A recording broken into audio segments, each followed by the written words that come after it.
I don't know if it was your guys' first show or whatnot, but it was actually at Boston's, headlining by Snot. I don't know if you could pull up the poster real quick, McClay. And the reason why this was my favorite show of all time is because me and McClay discovered two of our favorite all-time bands, Will Haven and Far, at this show. The Deftones played secretly, and then you guys played with Dino. I didn't know if you could give some backstory to this show a little bit. Yeah, this was like one of like the greatest show I've ever been to in my life. Yeah, man, that's the beginning of Soulfly. That's like the roots of Soulfly. Talk speaking of, it's kind of like the real beginning. And remember, the Deftones was a secret show that nobody knew they're gonna be there.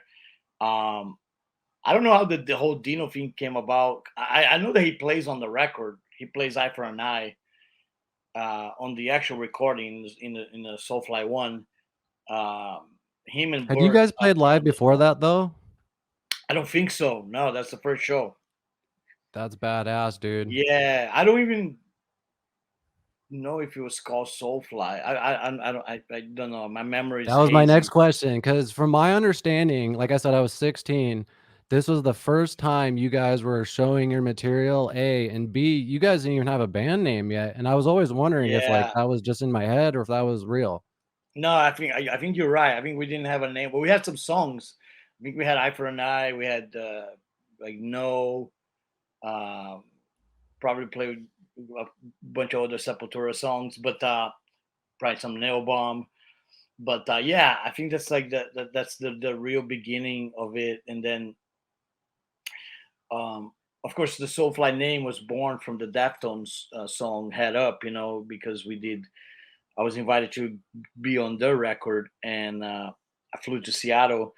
I found one of my best riffs ever. Like, oh, this is the one, like this is gonna this this is gonna bring the house down. It's like the one riff that's like a weapon. It'd be even dangerous to fly with it. That's amazing. That's a great saying right there, man. Yeah, I mean, it's like I brought the play to the guys in the studio. Everybody was like, "What the fuck? This is awesome!" Like the energy in the studio, and I remember recording. Me and Chino, we went at it, man. It was like a live recording. We both had a handheld mic. That's how Terry Date recorded Chino's vocals. And at one point, we were both headbanging and jumping, and Chino hit his knee on his nose, and it was a huge bloody nose, just fucking blood everywhere. And I'm like, this is fucking metal. Holy shit. There's blood everywhere. Like, now, when you're bleeding, when you're making a record and blood comes out, you're doing something right. You're doing, Fuck yeah. you're in the right track. You're in the right place. You're doing the right thing. And so yeah, so the song was about Dana. It was a lot of references to about his death, and a lot of quotes from his diary that Chino took it right from his diary. Like, when you walk into this world, you gotta walk with your head held up high. Um, and then I came up with the word soulfly. I don't know. I kind of always want to like to put the words together that normally don't belong together. Kind of like stray hate or downstroy.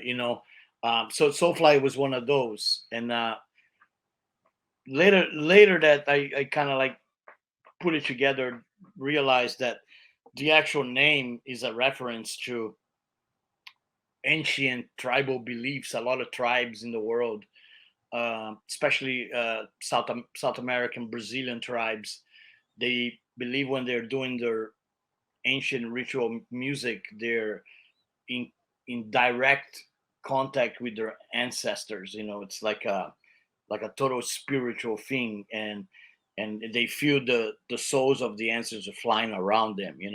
So I Yeah. thought that's a cool name, and it was like, and it was cool because it was kind of a different name. Also, it wasn't. I had a whole book of names. I had like 1,000 Brazilian names that all sounded like Sepultura. And I was like, nope, nope, nope. That's Can I gonna be ask you too. about one of those names really quick? Was one of them Yeah, Sepa Kulo?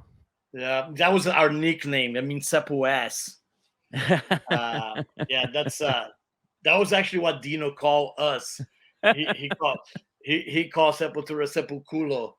Uh, but now some of the names were Mulambo, which is ended up being a Soulfly song later. There was Quilombo, that was also a Soulfly song.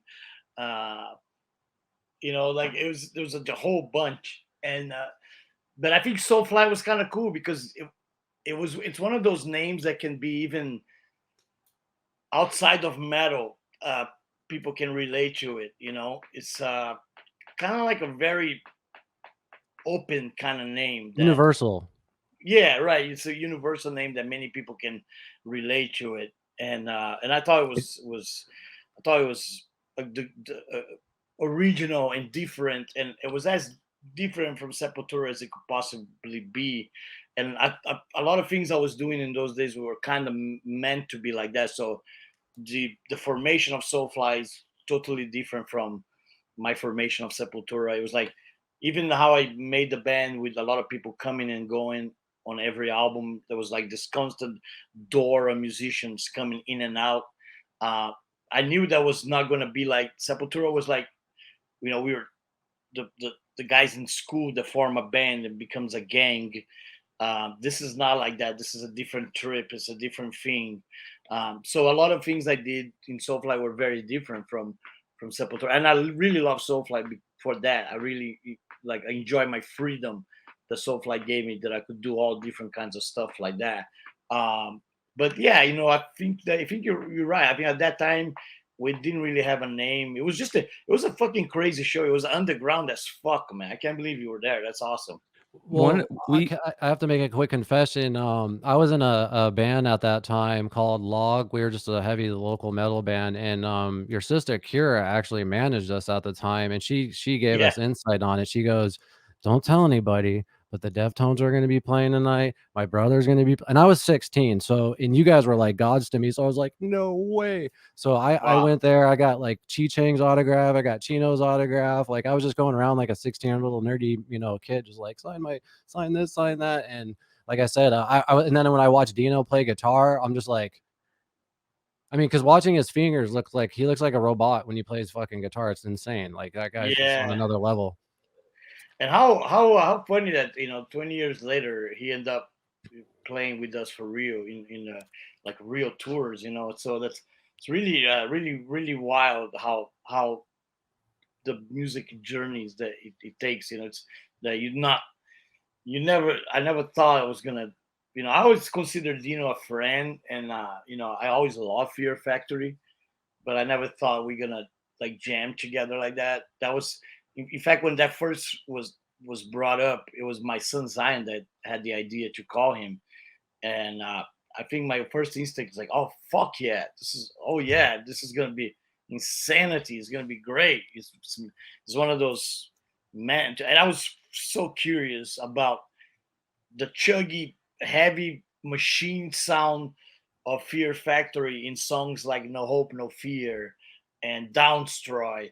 And the first practice we had, I was grinning like a bastard, like just like, yeah, this is fucking happening. This is real. This is fucking cool.